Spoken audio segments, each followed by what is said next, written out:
Hi friends, എല്ലാവരും സന്തോഷം. അധികം സബ്സ്ക്രൈബ് ചെയ്യുക.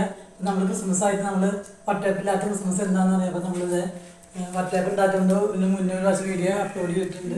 ഇത് പഴയ കാലത്ത് നമ്മുടെ അമ്മച്ചിമാരൊക്കെ ഉണ്ടാക്കുന്ന രീതിയിലുള്ള ഒരു വട്ടയപ്പാണ്. നിങ്ങളൊന്ന് വീട്ടിൽ ട്രൈ ചെയ്ത് നോക്കുക. ആദ്യം സബ്സ്ക്രൈബ് ചെയ്യുക. ഇത് നമ്മൾ 3-4 മണിക്കൂർ നല്ല ക്വാളിറ്റി ഉള്ള സൈസ് പച്ചരി തന്നെ എടുക്കാനായിട്ട് പ്രത്യേകം ശ്രദ്ധിക്കണം. എന്നാലാണ് നമ്മൾ ഉദ്ദേശിച്ച പോലെ വട്ടയപ്പ് ശരിയാവുള്ളൂ. അപ്പോൾ നമ്മൾ അതൊക്കെ വെള്ളം 3-4 മണിക്കൂർ കുതിർത്തി വെച്ചത് നമ്മൾ വെള്ളം വാർന്ന് വെച്ചിട്ടുണ്ട്. അത് മിക്സിയിൽ ജാറിലേക്ക് ഇട്ട് കൊടുക്കുക. അപ്പോൾ നമ്മൾ ഇതിലേക്ക് നമ്മൾ തേങ്ങയുടെ വെള്ളം എടുത്ത് വെച്ചിരിക്കുന്നത് കല്ല് വെച്ചിട്ട് പണ്ട് ഉണ്ടാക്കുന്ന രീതിയിൽ തേങ്ങയുടെ വെള്ളം ചേർത്ത് അത് ഒരു 2-3 സ്പൂൺ പഞ്ചസാര ഇട്ടിട്ട് നമ്മൾ നന്നായിട്ടൊരു മണിക്കൂർ മുന്നേ വെച്ചിട്ടുണ്ട്. ഇത് ചേർത്തിട്ടാണ് നമ്മൾ അടിക്കുന്നത്. കുറച്ച് തരിവത് കൂടിയിട്ടാണ് നമ്മൾ പച്ചരി അരച്ചെടുത്തത്. അത് നമ്മൾ കപ്പി കാച്ചാനായിട്ട് നമ്മൾ 2 വലിയ സ്പൂൺ എടുത്ത് വെച്ചിട്ടുണ്ട്. അതിലേക്ക് അത് കുറച്ച് ഗ്ലാസ് വെള്ളം എടുത്തിട്ട് നന്നായിട്ടൊന്ന് കുറുക്കിയെടുക്കുക. ബാക്കി പച്ചരി നമ്മൾ ഇട്ട് കൊടുത്തിട്ടുണ്ട്. അതിലേക്ക് നമ്മൾ 2 സ്പൂൺ അരി ചോറ് നമ്മൾ ഇട്ട് കൊടുക്കുക. അത് കുത്തരിയാണ് ഇട്ട് കൊടുക്കുന്നത്. ബാക്കി ഈ തേങ്ങയെ വെള്ളത്തിൽ ചേർത്ത് നമ്മൾ അടിച്ചെടുക്കുക. അരമുറി തേങ്ങ നമ്മൾ നന്നായി ചിരകി വെച്ചിട്ടുണ്ട്. അതൊന്ന് കുറച്ച് വെള്ളം ചേർത്ത് അരച്ചെടുക്കുക. ഇത് ചൂടാറി വന്നിട്ടുണ്ട്. കപ്പ് കച്ചത് നമ്മളിനി മിക്സിയുടെ ജാറിലേക്ക് ഇട്ട് കൊടുക്കുക. 2 സ്പൂൺ പഞ്ചസാര ഇട്ട് കൊടുക്കുക. ബാക്കി പഞ്ചസാര നമുക്ക് പിന്നീട് ചേർത്ത് കൊടുക്കുക.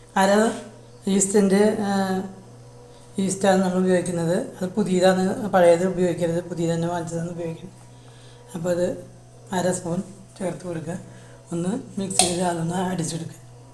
എല്ലാം ഇതൊക്കെ അടിച്ചത് നമ്മൾ ഇട്ട് കൊടുക്കുകയാണ്. തേങ്ങ നന്നായി അരച്ച് വെച്ചിട്ടുണ്ട്. അത് നന്നായിട്ട് നമ്മൾ ചേർത്ത് കൊടുക്കുക. ഏറ്റവും അവസാനം ഒരു തുള്ളി ഉപ്പുപൊടി ചേർത്ത് കൊടുക്കുക. നമ്മൾ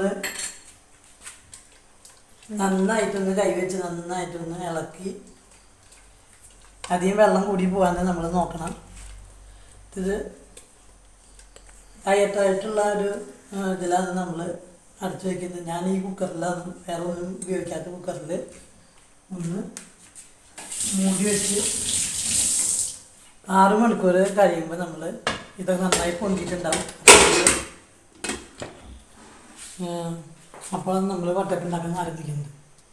അപ്പോൾ നമ്മൾ ഇന്നലെ കലക്കി വെച്ചത് 5-6 മണിക്കൂർ കഴിഞ്ഞപ്പോൾ നന്നായിട്ട് വട്ടയപ്പം നന്നായിട്ട് പൊന്തി വന്ന് നല്ല പതയൊക്കെ വെച്ചിട്ടുണ്ട് കുമ്പളകളൊക്കെ. അപ്പോൾ നമ്മൾ ഇതിലേക്ക് ഏറ്റവും അവസാനം നമ്മൾ പഞ്ചസാരയും പൊടിച്ചത്, ഏലക്കായും കൂടി പൊടിച്ച പഞ്ചസാര തന്നെ ചേർക്കണം. എന്നാലാണ് അല്ലെങ്കിൽ അധികം ഇളക്കി കഴിയുമ്പോൾ നമ്മുടെ ബബിൾസൊക്കെ പോകാനായിട്ട് സാധ്യതയുണ്ട്.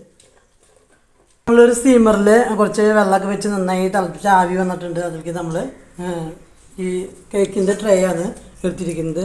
നിങ്ങൾക്ക് ഏത് പാത്രം നമുക്ക് എടുക്കാം. അപ്പോൾ അതിൽ നെയ്യ് തടവി കൊടുത്തിട്ടുണ്ട്. ഇതിലേക്ക് നമ്മൾ കോരി ഒഴിക്കാം.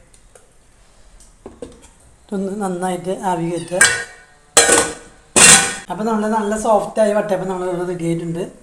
അപ്പോൾ നമ്മളത് ചൂടാറുമ്പോൾ നമ്മളത് മുറിച്ച് കാണിക്കാം. അപ്പോൾ അത് നല്ലൊരു സോഫ്റ്റാണ്. നിങ്ങൾ ഇതൊക്കെ വീട്ടിലെല്ലാവരും ട്രൈ ചെയ്ത് നോക്കുക.